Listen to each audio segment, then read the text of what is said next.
محترم ناظرین، السلام علیکم ورحمۃ اللہ وبرکاتہ۔ 5 روز سے مالکن تنخواہ نہیں دے رہی تھی۔ ابا جان کی طبیعت خطرناک حد تک بگڑ چکی تھی۔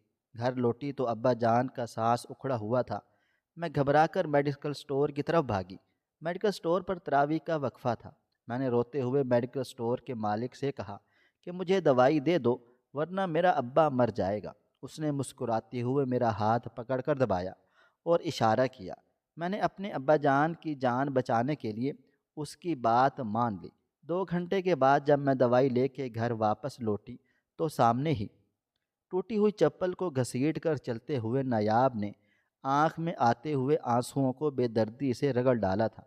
اچانک سے اندھیرے میں پڑے ہوئے پتھر میں اس کی ٹھوکر زور سے لگی تھی اور اس کے منہ سے بے اختیار سسکی نکلی تھی۔ اماں، تو کیوں چلی گئی مجھ کو چھوڑ کر؟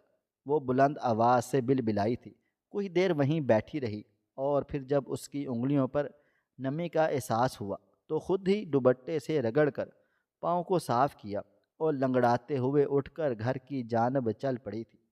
آج 11واں روزہ ہو گیا تھا لیکن اب تک اس کی مالکن اس کی تنخواہ دینے کو تیار ہی نہیں تھی۔ وجہ وہ یہ بتاتی تھی کہ اس نے جو 5 چھٹیاں کی ہیں وہ 5 دن فالتو کام کرے گی تو ہی تنخواہ ملے گی۔ وہ منت سماجت کرتے ہوئے رو بھی پڑی تھی کہ بیگم صاحبہ، مجھے پیسے ادھار ہی دے دیں، میرے ابا کی طبیعت بہت خراب ہے، 3 دن سے بخار چڑھا ہوا ہے، اترنے کا نام ہی نہیں لے رہا، اور گھر میں راشن پانی بھی نہیں ہے۔ بس اتنے پیسے دے دیں کہ میں اپنے ابا جان کو کھانا کھلا کر دوائی کھلا سکوں۔ لیکن زبیدہ بیگم نے اسے بری طرح سے جھڑک کر گھر سے باہر نکال دیا گیا تھا۔ میرے ساتھ زیادہ ڈرامے مت کرو، یہ تم لوگوں کی روز روز کی کہانی ہے۔ کبھی تمہارا باپ بیمار ہو جاتا ہے، کبھی تم بیمار ہو کر چھٹی کر لیتی ہو۔ کام کرنا ہے تو ٹھیک ہے ورنہ مجھے نوکرانیوں کی کمی نہیں ہے۔ دوبارہ اگر تم نے وقت سے پہلے تنخواہ مانگی تو میں تمہیں تنخواہ دیے بغیر ہی کام سے نکال دوں گی۔ نیاب برستی ہوئی آنکھوں کے ساتھ اس کوٹھی سے نکل آئی تھی۔ پیچھے مڑ کر اس عظیم عمارت کو دیکھا جہاں پر نہایت چھوٹے لوگ رہتے تھے۔ آج اس کوٹھی میں افطار کی دعوت تھی۔ بیگم صاحبہ نے اپنے بہن بھائیوں اور رشتہ داروں کو بلا کر رکھا تھا۔ کھانا بنانے والے کک نے بے شمار ڈشز بنائی ہوئی تھیں۔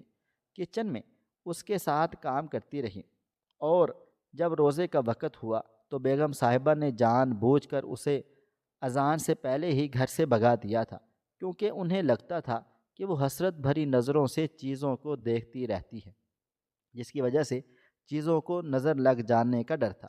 شوکت، جو جوان اور مضبوط جسم کا مالک تھا، وہ نیاب کو بہت پسند کرتا تھا، لیکن اسے نوکری دیتے ہوئے زبیدہ بیگم نے ایک شرط رکھی تھی کہ وہ 5 سال تک شادی نہیں کر سکتا، اور پچھلے 2 سال سے میں آپ کے ساتھ کام کرتے ہوئے اسے بھی اس بات کا اندازہ ہو گیا تھا کہ نیاب ڈھیلے کریکٹر کی لڑکی نہیں ہے، اس لیے وہ بھی اپنی حد سے آگے نہیں بڑھتا تھا اور نہ ہی نیاب سے بے تکلف ہونے کی کوشش کرتا تھا کہ کہیں نیاب کو ایسا لگے کہ وہ اس کی مجبوریوں کا فائدہ اٹھا رہا ہے۔ شوکت نے چپکے سے ایک چھوٹی سی تھیلی نیاب کی طرف بڑھا ڈالی تھی۔ نیاب نے ڈر کر شوکت کی طرف دیکھا تو وہ ہلکی آواز میں بولا تھا، اس کو چھپا کر لے جا، تو بھی کھا لینا، اپنے باپ کو بھی کھلا دینا، اگر اس کھڑوس بڑھیا کی نظر پڑ گئی تو تیرے ساتھ میری بھی خیر نہیں، شاباش، جلتی چلی جا۔ نیاب کی آنکھوں میں احسان مندی کے آنسو آ گئے تھے۔ وہ اپنی چادر اٹھا کر سیدھی گیٹ سے باہر نکلی تھی۔ وہ دل ہی دل میں شوکت کو دعائیں دے رہی تھی۔ صبح کام پر آتے ہوئے اس نے ابا جان کو چائے کے ساتھ پاپے کھلا دیے تھے اور سوچا تھا کہ شام کو تنخواہ مل جائے گی اور آتے وقت وہ راشن لے آئے گی۔ گھر پہنچی تو ابا جان بخار میں بے سدھ پڑے تھے۔ وہ بری طرح سے گھبرا کر اپنے باپ کو آوازیں دینے لگی۔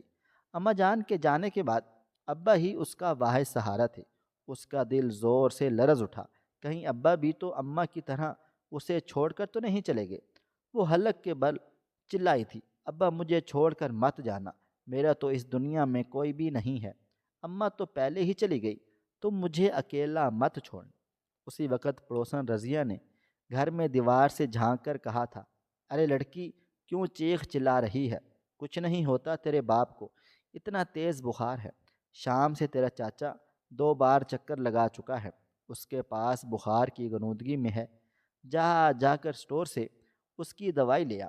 نیاب نے جلدی سے چہرہ صاف کیا اور پھر رضیہ کے قریب جاتے ہوئے کہا، چاچی جب تک میں واپس نہ آؤں تو چاچا سے بول دے وہ ابا کے پاس بیٹھ جائے۔ رضیہ نے بے چارگی سے سر ہلاتے ہوئے کہا، اب کیسے بیٹھے گا تیرا چاچا؟ اس نے تو سگریٹ پی لی ہے، اب بے سودھ پڑا ہوا ہے اندر کوٹھڑی میں، تھوڑی دیر پہلے مار مار کر میری ہڈیاں سینکی ہیں اس نے۔ تو جا جلدی سے دوائی لے کر آ جا، میں تب تک چائے بنا رہی ہوں، تجھے اور تیرے ابا جان کو بھی دے دوں گی۔ نیاب نے جلدی سے سر ہلایا اور دوپٹے میں بندھے ہوئے 200 روپیوں کو ٹٹولتی ہوئی باہر کی طرف بھاگی تھی۔ اس کے ایک ہاتھ میں پرچی بھی دبی تھی جو محلے کے ڈاکٹر نے ترس کھا کر اس کو بغیر فیس کے لیے ہی بنا کر چیک کر کے دوائی لکھ ڈالی تھی، اور وہ کئی اسٹوروں پر گئی۔ دوائی 1000 سے اوپر کی بن رہی تھی اور اس کے پاس صرف اور صرف 200 روپے تھے۔ وہ منتیں کر رہی تھی کہ دکان والوں کی، لیکن وہ سب اس کو آگے سے نہ کا بول کر اپنے گاہکوں کو نمٹانے میں لگے ہوئے تھے۔ اسے اپنے زخمی پاؤں کی فکر بھی نہیں ہو رہی تھی، جس میں مسلسل مٹی لگنے کی وجہ سے اب شدید جلن ہو رہی تھی۔ عشاء کی اذان کو 20 منٹ ہو چکے تھے۔ رمضان المبارک کی وجہ سے اب بازاروں میں لوگوں کا رش کم ہو گیا تھا۔ ذرا سائڈ پر ایک بہت بڑا میڈیکل سٹور تھا۔ وہ دل میں امید لیے تیزی سے اس سٹور کی طرف بڑھی تھی۔ اس سٹور پر ملازم نہیں تھے، مالک خود کرسی پر بیٹھا گیم میں مصروف تھا۔ اس نے بڑی عاجزی سے سٹور کے مالک کو سلام کر کے دوائی کا پرچہ رکھا تھا۔ وہ ایک بڑی عمر کا بھدا سا انسان تھا۔ اٹھ کر چلتے ہوئے کاؤنٹر پر آیا، سب سے پہلے تک اس کا جائزہ لیا اور پھر پرچی اٹھا کر دیکھنے لگا اور مطلوبہ دوائیں نکال کر کاؤنٹر پر ڈھیر لگا دیا۔ میں نے لرزتے ہوئے ہاتھوں سے 200 روپے نکال کر کاؤنٹر پر رکھ دیے۔ یہ دیکھتے ہی سٹور کے مالک کے ماتھے پر غصے سے تیوری پڑ گئی تھی اور وہ کہنے لگا، جب پیسے ہی پورے نہیں ہوتے تو دوائی لینے کیوں چلی آئی؟ ہمارا وقت قیمتی ہوتا ہے، خام خام تباہ و برباد کر دیا۔ اٹھا اپنے 200 روپے اور بھاگ جا یہاں سے۔ سٹور کے مالک نے دوائیں واپس ڈبوں میں ڈالنی شروع کی تو میں نے جلدی سے اپنے ہاتھ اس کے سامنے جوڑ کر کہا، صاحب جی مجھے دوائیں دے دو، میرا ابا بڑا بیمار ہے، میں کوٹھی پر کام کرتی ہوں، تنخواہ نہیں مل رہی، جیسے ہی مجھے پیسے ملیں گے میں خود آ کر بقایا پیسے دے جاؤں گی، خدا کے واسطے مجھے دوائی دے دو، میری اماں پہلے ہی مر چکی ہے، ابا کو کچھ ہو گیا تو میں بھی زندہ نہیں رہ پاؤں گی۔ سٹور کے مالک نے مجھے دیکھ کر اپنی مونچھوں کو تاؤ دیا اور پھر میرے ہاتھ پر اپنا موٹا سا ہاتھ رکھ کر دباتے ہوئے اشارہ کیا، تھوڑی دیر کے لیے اندر آ کر مجھے خوش کر دے، تجھے یہ دوائیاں بھی دے دوں گا اور ساتھ ہی پیسے بھی، اپنے ابا کے لیے کچھ لیتی جانا۔ اس کی واضح دعوت گناہ سن کر میرا دل ایک لمحے کے لیے تو لرز کر رہ گیا تھا، لیکن دوسری طرف ابا کا بے سود وجود اور پھر لاچاری کو دیکھتے ہوئے میں نے ایک ٹھنڈی سانس لی۔ اس شہر میں میرا کوئی اپنا نہیں تھا جو اس موقع پر میری مدد کر سکتا۔ ابا جان خود شوگر کے مریض تھے اور پچھلے کئی ماہ سے بستر پر پڑے ہوئے تھے۔ شوگر کی وجہ سے ہونے والے زخم بھی ٹھیک نہیں ہوتے تھے، کیونکہ میں اپنے باپ کا مناسب علاج نہیں کروا پاتی تھی۔ میرے لرزتے ہوئے قدم کی جانب بڑھے اٹھے تھے۔ اس شخص نے دروازہ کھول دیا۔ جیسے ہی میں سٹور کے اندر داخل ہوئی، اس نے پھرتی سے نماز کے وقفے کا بورڈ لگاتے ہوئے شٹر کو نیچے کھینچ دیا تھا۔ وہ میرا ہاتھ پکڑ کر گھسیٹتے ہوئے اندر بنے کمرے میں لے گیا اور پھر اس نے مجھ سے اپنی ناپاک خواہش پوری کی۔ بے بسی، شرم اور دکھی کی وجہ سے میں سانس بھی نہیں لے پا رہی تھی، اور وہ شخص ایک وحشی انسان تھا۔ مجھ سے اپنی ضرورت پوری کرنے کے بعد اس نے خوشی سے باچھیں پھیلا کر میری تعریف کرتے ہوئے کہا تھا، ارے میں تو سمجھا تھا کہ تو ایسی ویسی لڑکی ہے، مگر تو ہیرا نکلی ہیرا، تو نے مجھے خوش کر دیا ہے، چل اب مانگ کیا مانگتی ہے، میں تیری خواہش بھی پوری کروں گا اور تجھے انعام بھی دوں گا۔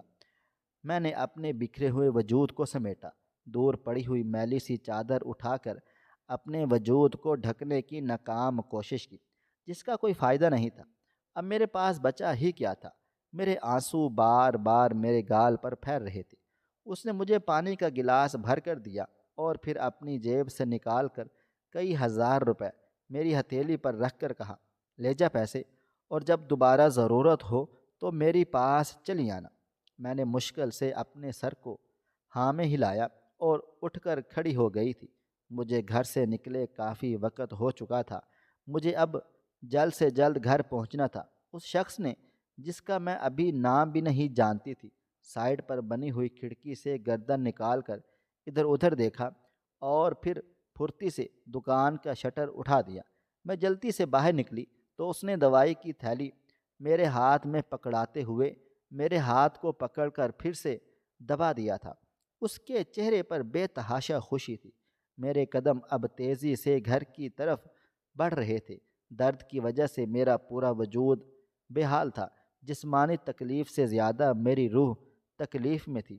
آج میں نے باپ کی زندگی بچانے کے لیے اپنے وجود کو بیچ دیا تھا۔ گھر کے دروازے کو جیسے ہی میں نے کھولا، میرا دل دھک سے رہ گیا تھا، کیونکہ ابا اپنے بستر پر موجود نہیں تھا۔ تھوڑی دور نیچے فرش پر بے ترتیب پڑے ہوئے تھے۔ میں چیخ چلا کر ابا کی طرف بڑھی۔ شاید وہ پانی پینے کے لیے بستر سے نکلے تھے اور چکر کھا کر گر پڑے تھے۔ میں نے ابا جان کو سیدھا کیا تھا۔ ان کے ماتھے پر بری طرح سے چوٹ لگی تھی۔ نہ جانے کیوں مجھے ایسا لگا جیسے ابا سانسیں نہیں لے پا رہے۔ میں نے روتے ہوئے رضیہ چاچی کو پکارا۔ وہ بھی میرے چیخیں سن کر جلدی سے بھاگ کر آ گئی تھی۔ تھوڑی ہی دیر میں گلی کے دوسرے گھروں سے بھی لوگ نکل کر آ گئے تھے۔ چاچا برکت نے میرے سر پر ہاتھ رکھ کر مجھے یہ افسوسناک خبر سنائی تھی۔ بس کر بیٹی، تیرا نصیب ہی ماڑا ہے۔ چلا گیا یہ تیرا غریب بھی اپنے حصے کے دکھ اٹھا اٹھا کر اس دنیا سے۔ یہ سن کر میرا ذہن جیسے ایک دم اندھیرے میں ڈوبا تھا۔ نہ جانے کب مجھے ہوش آیا۔ میں اندر کمرے میں بستر پر پڑی ہوئی تھی اور باہر لوگوں کی آوازیں آ رہی تھی۔ اس سے ہی مجھے یاد آ گیا۔ ابا! میرے منہ سے چیخ نکلی اور میں باہر بھاگی تو ابا سفید کفن میں لپٹے ہوئے صحن کے بیچوں بیچ میں لیٹے تھے۔ صبح کی فجر کی اذان ہونے والی تھی۔ محلے کے سب لوگوں نے مل جل کر چندہ کر کے ابا جان کے کفن دفن کے انتظام کر دیا تھا۔ تھوڑی ہی دیر بعد میری زندگی بھر کی دولت لٹ چکی تھی۔ جب لوگوں نے اب باقی چارپائی اٹھا کر اپنے کندھوں پر رکھی اور پھر کلمے کی صدا بلند کرتے ہوئے گھر سے باہر کو نکل گئے تھے، میں روتے ہوئے اپنی ہی دہلیز پر بیٹھ گئی تھی۔ رمضان المبارک کا مہینہ تھا۔ کئی روز تک میں گھر سے باہر نہیں نکلی تھی۔ برابر والی رضیہ چاچی مجھے زور زبردستی دن میں کئی بار کچھ کھلا پلا جاتی۔ ابا جان کی وفات کو چھٹا دن تھا۔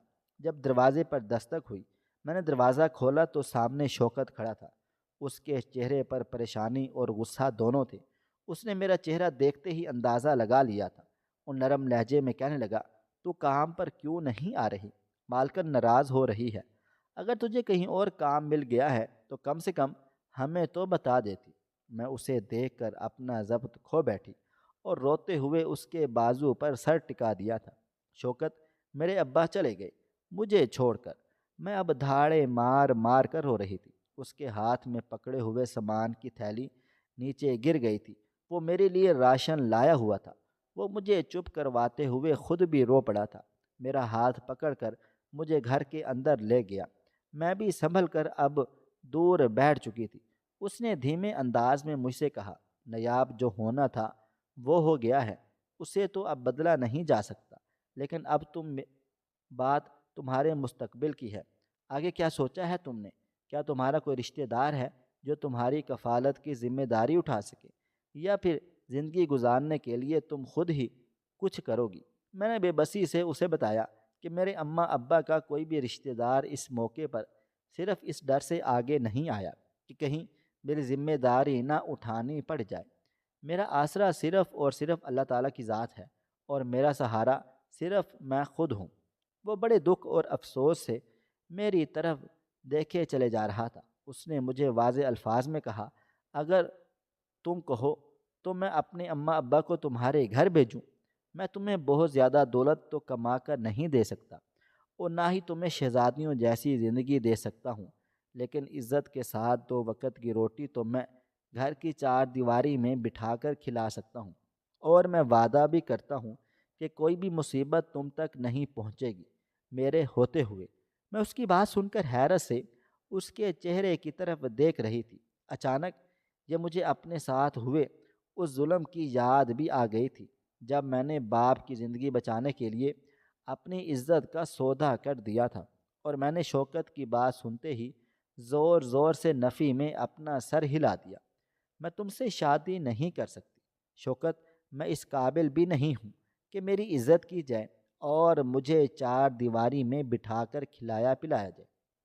شوکت میری طرف گہری نظروں سے دیکھ رہا تھا۔ میری گردن جھک گئی تھی۔ وہ اٹھ کر باہر کو جا چکا، اور میں ابا کی چارپائی سے اٹھ کر لپٹ گئی تھی۔ 2 روز بعد میں زبیدہ بیگم کی کوٹھی پر جا پہنچی۔ شوکت نے تو پہلے ہی میرے باپ کی وفات کے بارے میں بتا چکا تھا۔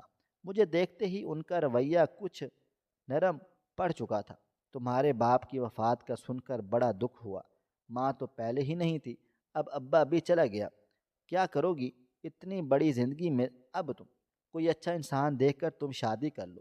ان کی بات سن کر میرا دل ایک بار پھر سے لرز اٹھا تھا۔ میں بنا کوئی جواب دیے چپ چاپ اٹھ کر کام کاج کرنے لگ گئی تھی۔ شوکت اس دن کے بعد سے بالکل خاموش ہو گیا۔ وہ خاموشی سے اپنا کام کاج کرتا رہتا، اور میں کام کرنے کے بعد چپ چاپ اپنے گھر لوٹ جاتی تھی۔ دیکھتے ہی دیکھتے ابا جان کے انتقال کو 1.5 مہینہ ہوگا۔ پچھلے کچھ روز سے میری طبیعت خراب ہو رہی تھی، بخار اور سر درد۔ اس دن بیگم صاحبہ گھر پر نہیں تھی، میں اور شوکت گھر میں اکیلے تھے۔ صاحب کے دفتر سے آنے میں کافی وقت تھا۔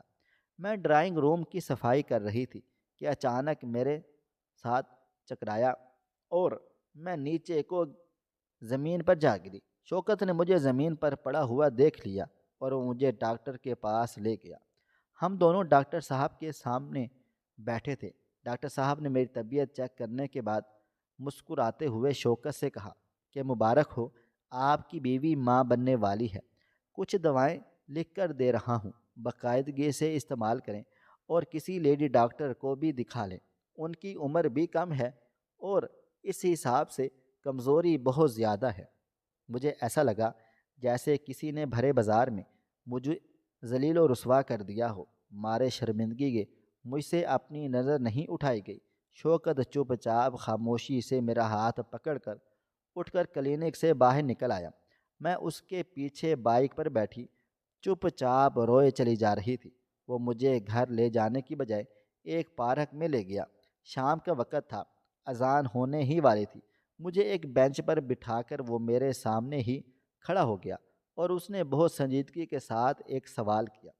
یہ سب تم نے اپنی مرضی سے کیا، یا پھر کسی نے تمہارے ساتھ زور زبردستی کی ہے؟ مجھے صرف اس بات کا جواب دے دو۔ میرا سر بالکل جھک کر رہ گیا تھا۔ میں نے اسے اس رات کے بارے میں سب کچھ بتا دیا۔ میری بات سن کر غصہ اس کے چہرے پر جھلک اٹھا تھا۔ وہ میرا ہاتھ پکڑ کر کھینچتا ہوا مجھے اپنے ساتھ لے کر چل رہا تھا۔ اس نے مجھے کوٹھی کی بجائے اپنے گھر کے دروازے پر اتارا، اور کوئی بھی بات چیت نہ کی، اور وہاں سے چلا گیا۔ میں نے گھر کے اندر داخل ہو کر دروازہ بند کر لیا، اور چپ چاپ جا کر کمرے میں لیٹ گئی تھی۔ اتنی ذلت بھری زندگی گزارنے سے تو اچھا ہے کہ میں اپنی جان ہی لے لوں، میں نے روتے ہوئے سوچا۔ اگلے روز میں کام پر نہیں گئی۔ میرے دل و دماغ میں یہ خوف جڑ پکڑ چکا تھا کہ اگر کسی کو معلوم ہو گیا تو مجھے تو محلے والے ہی مار ڈالیں گے۔ دوپہر کے 3 بجے تو دروازے پر زور سے دستک ہوئی۔ میں بری طرح سے ڈری سہمی ہوئی تھی۔ میں نے دروازے کے پاس جا کر پوچھا کہ کون ہے؟ دوسری طرف سے ہلکی سی آواز میں کہا گیا، دروازہ کھولو۔ یہ آواز شوکت کی تھی۔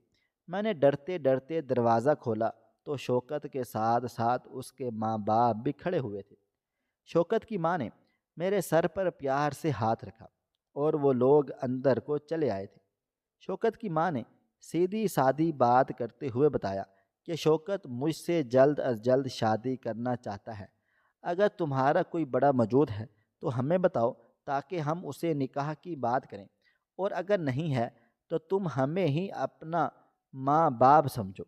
ہم اپنی بیٹی کے لیے کوئی غلط فیصلہ بالکل بھی نہیں کریں گے۔ تم ہماری بہو نہیں بلکہ ہماری بیٹی بن کر ہمارے گھر میں راج کرو گی۔ میں نے ان کی بات سن کر خوفزدہ نظروں سے ڈرتے ڈرتے شوکت کی طرف دیکھا، جو میری طرف تقریباً گھور رہے تھے۔ اس نے مجھے خاموش رہنے کا اشارہ کیا۔ میں نے سر جھکا لیا۔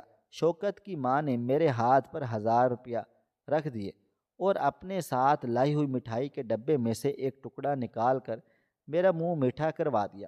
میں نے دیوار کے پاس جا کر رضیہ چچی کو آواز دے لی تھی، جو ہماری سب سے زیادہ پرانی پڑوسن تھی، اور اماں اور ابا دونوں ہی اسے گھر کے ایک فرد کی حیثیت سے جانتے تھے، دیکھتے تھے۔ شوکت کی ماں نے رضیہ چاچی کو بتایا تو یہ بات سن کر وہ بھی خوش ہو گئی، اور یوں میرا شوکت سے رشتہ ہو گیا۔ اگلے جمعے بڑی سادگی کے ساتھ شوکت اپنے ماں باپ، 2 دوستوں اور مولوی صاحب کو لے آیا۔ ہم دونوں کا نکاح ہوا اور میں شوکت کے گھر چلی گئی۔ گھر کی دہلیز پار کرتے ہوئے میں نے پیچھے مڑ کر اپنے ماں باپ کے اس پرانے مکان کی طرف دیکھا جو گھر میرا آشیانہ تھا۔ کاش قدرت مجھ سے میرے ماں باپ کو نہ چھینتی تو آج حالات یکسر مختلف ہوتے۔ میں کمرے میں بیٹھی شوکت کا انتظار کر رہی تھی۔ میری ساس کمرے میں داخل ہو کر مجھے کچھ ضروری باتیں بتا کر چلی گئی۔ تھوڑی دیر میں کمرے کا دروازہ کھلا۔ شوکت نے اندر داخل ہو کر کمرہ بند کر دیا، چپ چاپ جا کر دوسری چارپائی پر بیٹھ گیا۔ اس کے چہرے پر بے تحاشا غصہ تھا۔ میں سر جھکائے ہوئے بیٹھی تھی۔ اٹھ کر میرے سامنے کھڑا ہو گیا اور پھر مجھے بالوں سے پکڑ کر کہا، میں تیری کتنی عزت کیا کرتا تھا۔ میں تو سمجھتا تھا کہ تم بہت معصوم لڑکی ہو، لیکن تو بھی اور عورتوں کی طرح نکلی۔ اگر تجھے پیسوں کی ضرورت تھی تو تو نے مجھ سے کیوں نہیں کہا؟ کیا تیری عزت اتنی سستی تھی کہ چند دوائیوں کے لیے تو نے بیچ ڈالی؟ ایک بار مجھے بول کر تو دیکھتی نا۔ میں نہ جانے کب سے تجھے چاہنے لگا تھا، لیکن اب ساری زندگی میں یہ بات کیسے بھلاؤں؟ میں نے تجھے اپنا نام اس لیے دیا کہ اگر ان لوگوں، ان دنیا والوں کو تیری حقیقت معلوم ہوگی تو تجھے جینے بھی نہیں دیں گے۔ یہ کہتے ہوئے اس نے مجھے بستر پر دھکا دے دیا۔ ایک دم ہی وہ بہت زیادہ اداس ہو گیا اور پھر میری طرف دیکھ کر غصے سے کہنے لگا، خبردار، اگر اماں کو اس بات کا زیادہ سا بھی علم ہوا کہ میرے اور تیرے بیچ میں کوئی انبن چل رہی ہے، گھر کو اپنا گھر سمجھ کر دل لگا کر رہنا ہے۔ مجھے تیری کوئی شکایت نہیں ملنی چاہیے۔ میں نے روتے ہوئے سر کو ہلا دیا اور وہ چپ چاپ بستر پر لیٹ گیا۔ میں بھی ایک کنارے پر ٹک گئی اور نہ جانے کب میری آنکھ لگ گئی تھی۔ رات کے کسی وقت اس نے مجھے جھنجھوڑ کر اٹھایا اور کہا کہ جاؤ، جا کر غسل کر لو، صبح ہونے والی ہے، تھوڑی دیر میں اماں بھی اٹھ جائیں گی تمہیں اٹھانے کے لیے۔ میں اس شخص کے صبر پر حیران و پریشان تھی، جو سب کچھ جانتے ہوئے بھی میری عزت کی فکر کر رہا تھا۔ صبح ہوئی تو میری ساس خوشی خوشی اپنے بیٹے اور بہو کو دیکھ کر ڈھیروں دعائیں دیتی ہوئی ناشتہ دے کر چلی گئی تھی۔ یہ لوگ واقعے میں بہت اچھے تھے۔ انہوں نے مجھے اپنی بیٹی کی طرح رکھا۔ دیکھتے ہی دیکھتے اور وقت تیزی سے گزرا۔ شادی کے 3 ماہ بعد شوکت نے اپنی ماں کو بتا دیا کہ وہ دادی بننے والی ہیں، تو اس کی ماں خوشی سے نہال ہو گئی۔ وہ مجھے اب سنبھال سنبھال کر رکھتی۔ شوکت ڈاکٹر کے پاس مجھے خود لے کر جاتا تھا، اور یوں شادی کے 8 مہینے بعد ہی میں ماں بن گئی۔ میری ساس اس دن کچھ پریشان سی تو ہوئی تھی، لیکن اس نے ظاہر نہیں کیا اور اپنے رشتہ داروں میں یہ کہہ دیا تھا کہ کمزوری کی وجہ سے بچے کی ولادت پہلے ہی ہو گئی ہے۔ میری ساس اس روز مجھ پر اور شوکت پر کافی غصہ کر کے گئی تھی۔ شوکت نے ماں کو کچھ اس طرح سے سنبھالا تھا کہ مجھے اس کی نظروں میں ذلیل ہونے سے بچا لیا گیا، اور میری ساس بھی چپ چاپ کر گئی تھی۔ میرے گھر پر بیٹی پیدا ہوئی۔ اس بچی کو دیکھ دیکھ کر میں احساس جرم میں مبتلا ہو رہی تھی، لیکن شوکت کا رویہ بالکل نارمل تھا۔ وہ اسے اپنی سگی اولاد کی طرح پیار محبت کرتا۔ مجھ سے شادی کے بعد ہی اس نے زبیدہ بیگم کا کام بھی چھوڑ کر دوسری جگہ نوکری کر ڈالی تھی۔ میرا جب بھی دل گھبراتا تو میں شوکت سے کہہ کر اپنے ماں باپ کی قبروں پر چلی جایا کرتی تھی۔ ایک روز مجھے معلوم ہوا کہ ہم لوگ وہ شہر چھوڑ کر دوسرے شہر جا رہے ہیں۔ میں خاموشی سے شوکت کے ساتھ اس بڑے سے شہر میں آ گئی۔ یہاں آ کر شوکت نے اپنے کھانے کا ایک اسٹال لگایا، اور دیکھتے ہی دیکھتے اللہ تعالیٰ نے اس کا ہاتھ پکڑ کر اسے اتنا نواز دیا کہ وہ ایک ہوٹل کا مالک بن گیا تھا۔ اس کا رویہ میرے ساتھ بھی بہت زیادہ اچھا ہو گیا تھا، اور وہ مجھ سے بے حد پیار محبت کرتا تھا۔ ہماری بیٹی نمرہ اب 15 سال کی ہو گئی تھی۔ میرا دل بہت زیادہ ڈرتا تھا، میں اس کو کہیں باہر اکیلے نہ جانے دیتی۔ شوکت مجھ کو اکثر سمجھاتا رہتا، مگر میرے دل میں ماضی کا خوف تھا۔ اچانک شوکت کی ماں بیمار ہو گئی، اور ہم دونوں اس کو ملنے اپنے شہر واپس پہنچے تو جیسے ہی ہم لوگ گاڑی سے اترے، گلی کے بچے ایک پاگل شخص کو پتھر مارتے ہوئے بھاگتے ہوئے نظر آئے۔ وہ شخص میرے سامنے زمین پر گرا، اور پھر اس نے میرے پاؤں پکڑ لیے۔ وہ بری طرح سے رو رو کر مجھ سے معافیاں مانگ رہا تھا۔ شوکت نے آگے بڑھ کر اس کو مجھ سے دور کیا، تو جیسے ہی میری نظر اس شخص کے چہرے پر پڑی تو میں نے دیکھا کہ وہ وہی ظالم تھا جس نے برسوں پہلے میری مجبوری کا فائدہ اٹھا کر میری زندگی تباہ و برباد کر ڈالی تھی۔ میری بیٹی اس کو دیکھ کر بری طرح سے خوفزدہ ہو گئی تھی۔ شوکت ہم دونوں ماں بیٹی کا ہاتھ پکڑ کر آگے کو بڑھ گیا تھا۔ میرے کانوں میں اس شخص کے رونے اور چیخنے چلانے کی آوازیں آ رہی تھی۔ قدرت نے اس کے ظلموں کا حساب اس دنیا میں ہی کر دیا۔ ہم لوگ گھر پہنچے تو میری ساس کی حالت بہت خراب تھی۔ وہ ہم دونوں کو دیکھ کر خوشی سے کھل اٹھی تھی۔ ہو سکے ماں باپ کی ضد کے ساتھ اپنا پرانا مکان چھوڑ کر نہیں جائیں گے، لیکن اب ماں کی یہ حالت دیکھ کر شوکت نے زور زبردستی انہیں اپنے ساتھ لے جانے کا فیصلہ کر لیا، اور یوں میرے ساس سسر میرے ساتھ کراچی آ گئے تھے۔ اچھے علاج اور خوراک سے میری ساس کی طبیعت کچھ ہی دنوں میں سنبھل کر رہ گئی تھی۔ میں دل ہی دل میں سوچتی تھی کہ اس شہر میں واپس جانا شاید قدرت کی طرف سے ایک بہانہ تھا، تاکہ میں اپنی نظروں سے اپنے مجرم کو دیکھ سکوں۔ میری ساس اب ہم دونوں سے دن رات بس ایک ہی فرمائش کرتی رہتی تھی کہ کسی اچھے ڈاکٹر کو دکھا کر ہمیں دوبارہ سے ماں باپ بن جانا چاہیے۔ شوکت اپنی ماں کی یہ فرمائشیں سن کر ہنس پڑتا، اور میں شرمندہ سی زمین میں گڑ جاتی۔ ایک روز میں نے شوکت کے سامنے روتے ہوئے ہاتھ جوڑ کر اس سے معافی مانگی تھی، تو وہ نرم لہجے میں کہنے لگا، نیاب، میں تم سے ہرگز بھی ناراض نہیں ہوں، تو کیوں پریشان ہوتی ہے؟ میں نے روتے ہوئے اس سے کہا کہ اگر تم مجھ سے ناراض نہیں تو پھر ہم دونوں کے بیچ میں میاں بیوی والا رشتہ آج تک کیوں نہیں قائم کیا گیا؟ اس نے میری بات سن کر سر جھکا لیا۔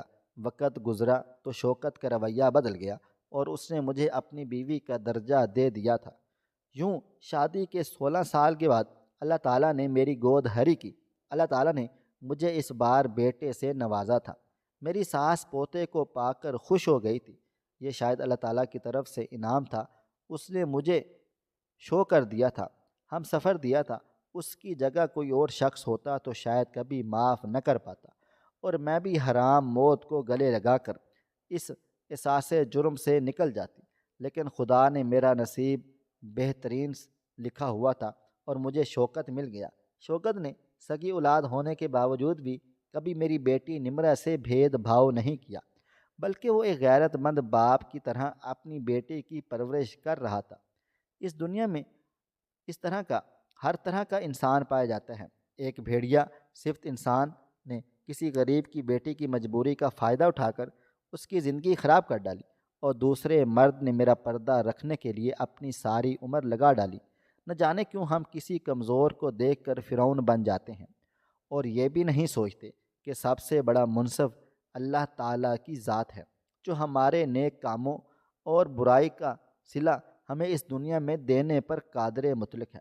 شوکت نے جب میرا پردہ رکھا تو اللہ تعالیٰ نے اس پر اپنی رحمت کے دروازے کھول دیے، اور وہ ایک معمولی ملازم سے ایک ہوٹل کا مالک بن گیا۔ اور وہ ظالم شخص جو لاکھوں روپے کا مالک تھا، وہ ایک غریب لڑکی پر ظلم کر کے اللہ تعالیٰ کے عذاب کا شکار ہوا، اور اب اپنی زندگی کے دن پورے کرتا پھر رہا ہے، اور اپنے جرموں کا بدلہ اسی دنیا میں ہی چکا رہا ہے۔ بے شک اللہ تعالیٰ ہر چیز پر قادر ہے۔ رمضان المبارک کا پاک مہینہ چل رہا ہے۔ نیکیوں کا مہینہ ہے، اپنے ارد گرد کے مستحق لوگوں پر نظر رکھیں، نہ جانے کون حالات کا شکار ہو جائے۔ ہم سے صرف ہماری باتوں کا سوال نہیں ہوگا، بلکہ حقوق العباد کا بھی سوال کیا جائے گا۔ محترم ناظرین، آپ کو ہماری آج کی کہانی کیسی لگی؟ کمنٹ باکس میں اپنی رائے کا اظہار ضرور کریں۔ خواہش صرف اتنی ہے کہ کچھ الفاظ لکھوں جس سے کوئی گمراہی کے راستے پہ جاتے جاتے رک جائے، اور نہ بھی رکے تو سوچ میں ضرور پڑ جائے۔ پیارے دوستو، امید کرتا ہوں کہ آپ کو یہ ہماری کہانی پسند آئی ہوگی۔ کہانی پسند آئی ہو تو ویڈیو کو لائک کریں، کومنٹس کریں، شیئر کرنا بالکل بھی نہ بھولیں۔ اور ہاں، اگر آپ لوگ اس چینل پر نئے ہیں تو اس چینل کو سبسکرائب ضرور کر لیجئے گا اور نوٹیفیکیشن کو ضرور دبائیے گا تاکہ آنے والی کہانی سب سے پہلے آپ کو مل سکے۔ ملتے ہیں کل ایک نئی اور دلچسپ کہانی کے ساتھ، تب تک اپنا ڈھیر سارا خیال رکھیے گا۔ اللہ حافظ۔